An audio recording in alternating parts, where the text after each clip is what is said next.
We see our boy standing victorious against the mermaid. Batten and Rachel are stunned to witness a freshman single-handedly defeat a demonoid.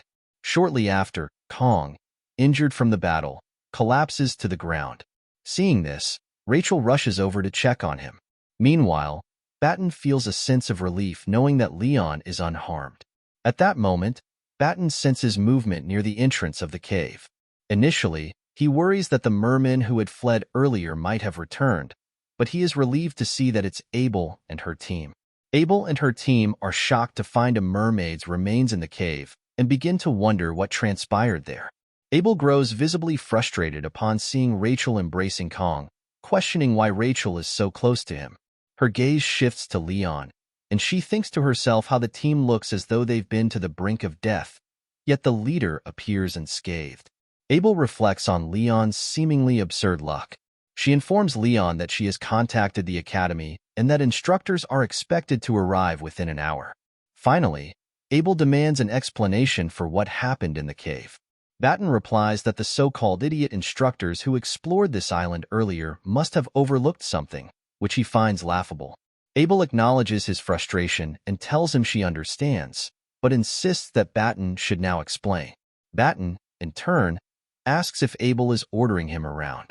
Abel sighs and retorts that Batten always interprets things so oddly. What she said was merely a request. Batten smirks and remarks that it's not like Abel would believe him anyway. Still, he urges her to listen, claiming that explaining things is one of his specialties. Abel listens as Batten recounts the events. A mermaid appeared out of nowhere, and Kong single-handedly defeated it. Abel raises an eyebrow, questioning the plausibility of the story, but Batten affirms that's exactly what happened. As Abel reflects, she finds it hard to believe. A freshman from the academy defeating a demonoid on his own sounds more like a tale from her grandfather's bedtime stories than reality. Yet, as absurd as it seems, the evidence suggests it's true. After all, why would they fabricate such a story? It feels like something straight out of legend. Abel then recalls her lineage, a descendant of the famed hero Baylor Joaquin and his disciple, Aaron Nibelung.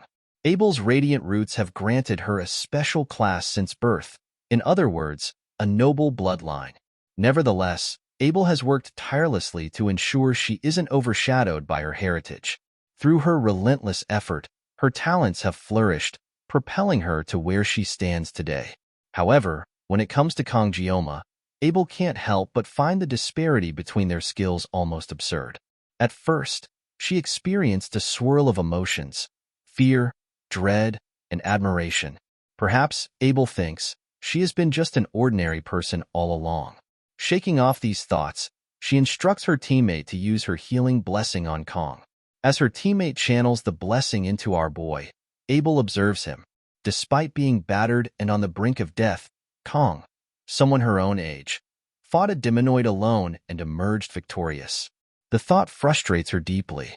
Batten, breaking the silence, reminds Abel that she mentioned contacting the academy earlier. Abel confirms this. Batten then suggests that, for now, it might be wiser not to disclose the full details of what happened to the instructors. Abel, surprised, asks why he would suggest such a thing. Batten remarks, "Didn't the instructors say they scouted this island beforehand?" Abel nods, confirming, "That's right." Batten finds it strange that despite Scopuli Island's size, a demonoid emerged from a cave so conspicuous that even cadets could easily notice it. Something doesn't add up, Batten adds, his tone skeptical. Abel grows serious as she listens.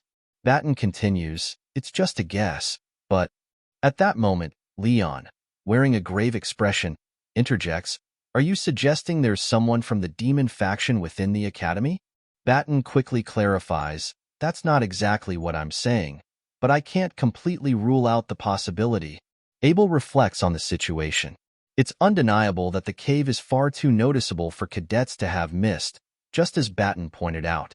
If it weren't for Kong, Leon's group would have been wiped out by the demonoid. Still, Abel wonders how such a thing could have happened. While there have been conflicts, both major and minor, during the 700-year truce, never once had the demons dared to target cadets of Joaquin Academy. Moreover, The truce explicitly states that such an act could serve as grounds for war. The weight of this realization shocks Abel as she processes the implications. Noticing Abel's expression, Batten comments, "I know what you're thinking, but you're blowing things out of proportion." He adds, of course, it's not a bad idea to be cautious about the possibility of a spy within the academy, but it's far too early to jump to conclusions. Leon then speaks up, "If that's the case, we need to get our stories straight. If there really is a spy, Kong will undoubtedly become a target once they hear he defeated a demonoid alone." Batten nods in agreement. "That's true, but I don't think it's right to keep this a secret, considering everything Kong has done for us." Hearing this, Abel suggests, "If that's how everyone feels, why don't we try speaking to my grandfather first?" Her words leave everyone momentarily stunned. The scene shifts to the Academy's hospital, where Kong regains consciousness in his bed. Raising a hand into the air, he mutters, "I'm alive." However, the memory of the mermaid's final attack flashes through his mind. Before it died, the mermaid had struck Kong with a magic sphere, an attack he hadn't been able to avoid. But our boy had seen it. Kong had managed to sever the mermaid's magic in two before it could burst, using his weapon with precision. He recalls the sensation vividly. It was definitely water. Kong wonders what that strange feeling was, as after activating the sword god's blessing, he experienced sensations he can't quite put into words. Opening his status window, Kong notices that his mental fortitude has increased by 1.